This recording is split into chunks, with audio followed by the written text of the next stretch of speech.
Oh no, बहुत देर हो रही है। मैं आज किसी भी हाल में लेट नहीं होना चाहती। एक बेहद खूबसूरत लड़की ने अपने जुल्फों को संभालते हुए कहा। उसने डार्क ब्लू सिल्क ड्रेस पर एक सफेद रंग का विंड ब्रेकर पहना था, लेकिन फिर भी शिमला की ठंड से वो कपकपा रही थी। बेहतर होता कि मैं अकेली ही चली जाती। गिल फैमिली के एनुअल लंच पर आज तक कोई भी कभी लेट नहीं पहुंचा। वैसे भी पहले ही उनके पास बहुत सारे रीजंस है नाराज होने के लिए, और आज जिसके साथ जा रही हूँ उसे देखते ही सबका पारा चढ़ने वाला है। कहीं इस बात को लेकर वो मुझे फैमिली से बेदखल ना कर दे। ओह गॉड। उस लड़की ने मन ही मन नर्वस होते हुए कहा। वो किसी को फोन करने ही वाली थी कि एक कॉफी का पेपर मग उसके सामने आया। कहाँ चले गए थे तुम? मैं कब से तुम्हारा फोन ट्राई कर रही थी। उस लड़की ने रूड अंदाज में कहा। सामने वुलन जैकेट पहने हुए एक हैंडसम से लड़के ने जवाब दिया, आपकी फेवरेट कॉफी लाने गया था। मुझे लगा इतनी ठंड में आपको अच्छा लगेगा। कुछ गलत किया क्या शनाया? शनाया ने गुस्से में उसके हाथ से मग लिया और एक ही घूंट में सारी कॉफी पीते हुए गुस्से से पूछा, अब चल सकते हैं आहान, या और टाइम वेस्ट करना है? आहान और शनाया जैसे ही उसकी बाइक की तरफ आगे बढ़े, उसने कहा, शनाया मैं जानता हूँ आप लंच को लेकर परेशान हो रही हैं, पर मैं आपकी फैमिली को कोई भी ऐसा मौका नहीं दूंगा कि वो आपको मेरी वजह से कुछ भी उल्टा सीधा कहें।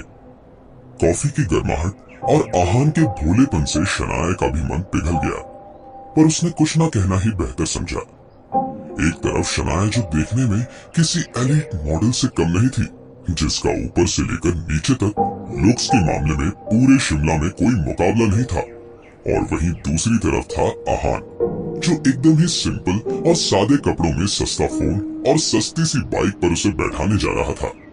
जब बाइक पे चढ़ने से पहले आहान रुक के कुछ करने लगा तो शनाया ने फिर से चिढ़ते हुए पूछा, अब क्या हुआ? लंच के बाद मेरी एक जरूरी मीटिंग भी है, so please let's not waste time. And मगर इससे पहले कि शनाया अपनी बात पूरी कर पाती, उसकी बोलती ही बंद हो गई। आहान ने शर्ट पर पहनी हुई जैकेट उतारी और शनाया के कंधों पर रख दी। एक ही पल में शनाया उसके सीने से लग गई, जहां आहान की मस्कुलर बॉडी और हमेशा वाले आफ्टर शेविंग जेल का फ्रेग्रेंस उसकी धड़कनें एक ही पल में उन ठंडी हवाओं से भी ज्यादा तेज करने लगा। शनाया के गाल जैसे ही आहान के गर्दन पर टच हुए, वो एकदम से गुलाबी हो गई। इससे पहले कि वो किसी नतीजे पर पहुंच पाती, आहान उससे दूर हो गया और एक वार्म सी स्माइल के साथ बोला, शनाया अब आपको बाइक पर बैठने के बाद ठंड नहीं लगेगी। चलिए, मैं इस बात का ध्यान रखूंगा कि आपको लंच और मीटिंग में देरी ना हो। शिमला में जगह जगह दिख रही टूरिस्ट की भीड़ को देखते हुए बाइक पर बैठे शनाया का हाथ कब आहान की पीठ पर ठहर गया, वो समझ ही नहीं पाई।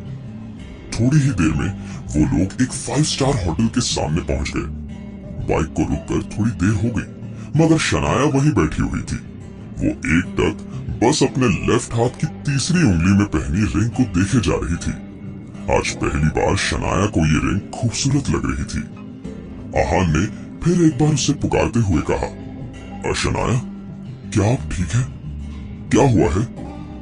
तभी शनाया को उसकी आवाज सुनाई दी और उसने जल्दी से वो रिंग उतारी और बाइक से उतरते हुए कहा, मैं ठीक हूँ, तुम जल्दी से बाइक पार्क करो और यहाँ आ जाओ। जब तक आहान पार्किंग करके आ रहा था, शनाया वहीं खड़ी उसका वेट करने लगी। एकदम से उसने एक जाना पहचाना चेहरा देखा और उसका मुंह बन गया। ओह गॉड, ये यहाँ क्या कर रहा है? शनाया अपने सामने खड़े एक यंग से लड़के की तरफ देख रही थी। उसने सर से लेकर पैरों तक सब कुछ ब्रांडेड पहना हुआ था, और उस लड़के के चेहरे पर जो एटीट्यूड नजर आ रहा था, वो भी किसी ब्रांड से कम नहीं था। ये घमंडी गिल खानदान का वारिस और शनाया का ही कजिन शौर्य गिल था। शौर्य बहुत ही अकड़ के साथ चलते हुए शनाया के पास आया और एक टेढ़ी स्माइल के साथ बोला, अरे शनाया, तुम यहाँ किस मुंह से आई हो? मैंने तुम्हें देखने की उम्मीद भी नहीं की थी। शौर्य को देखने के बाद शनाया ने ऐसे ही किसी कमेंट की उम्मीद की थी।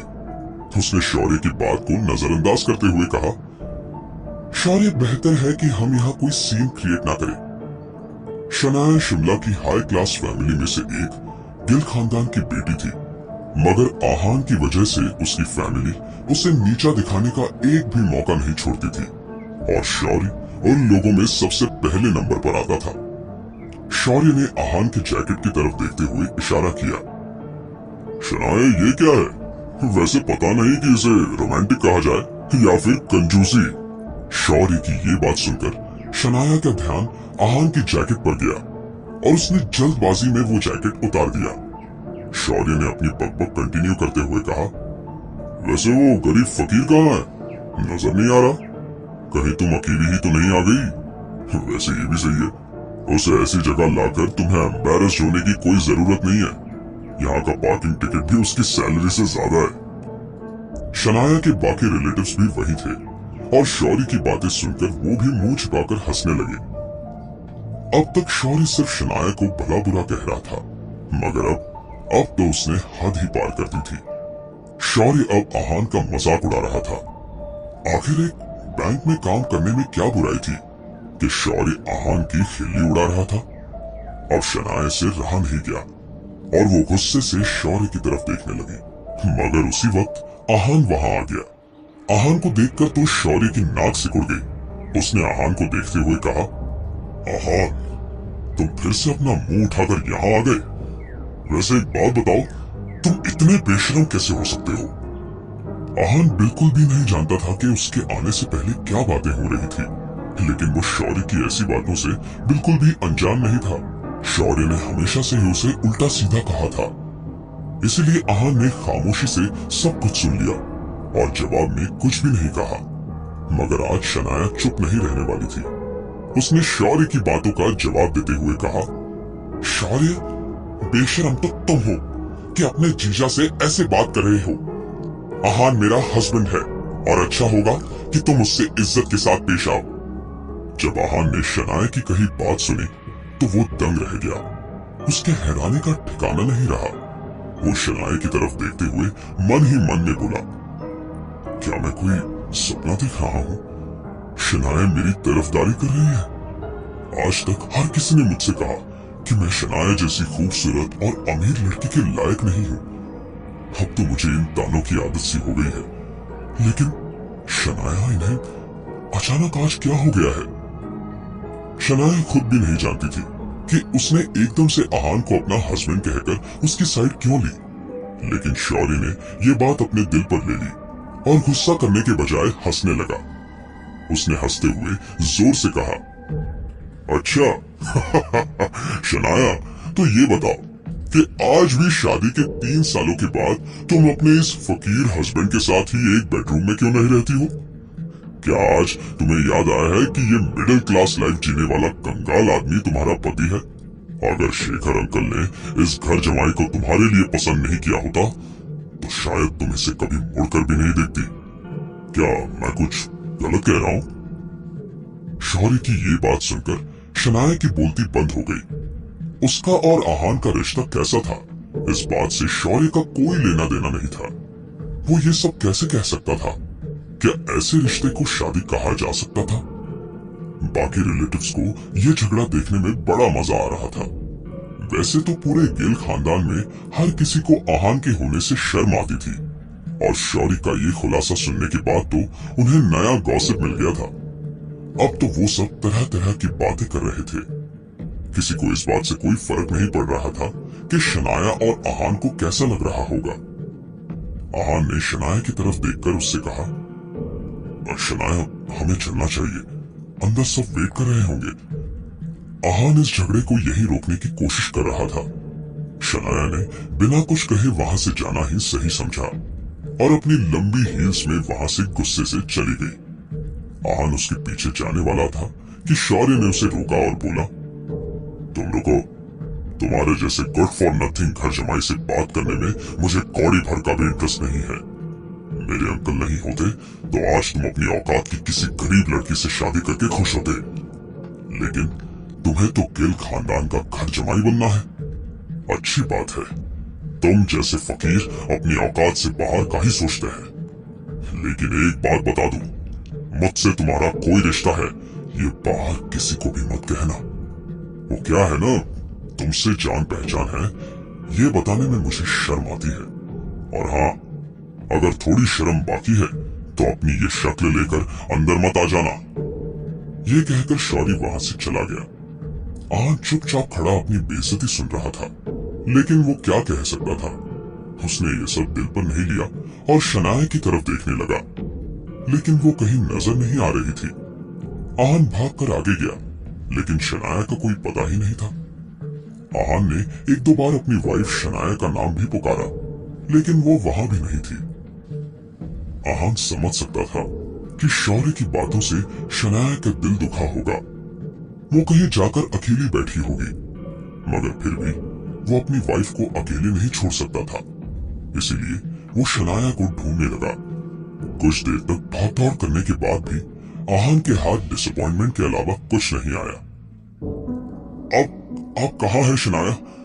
मुझे अब फिक्र हो रही है। अगर आप गुस्सा है तो मुझे डांट दीजिए,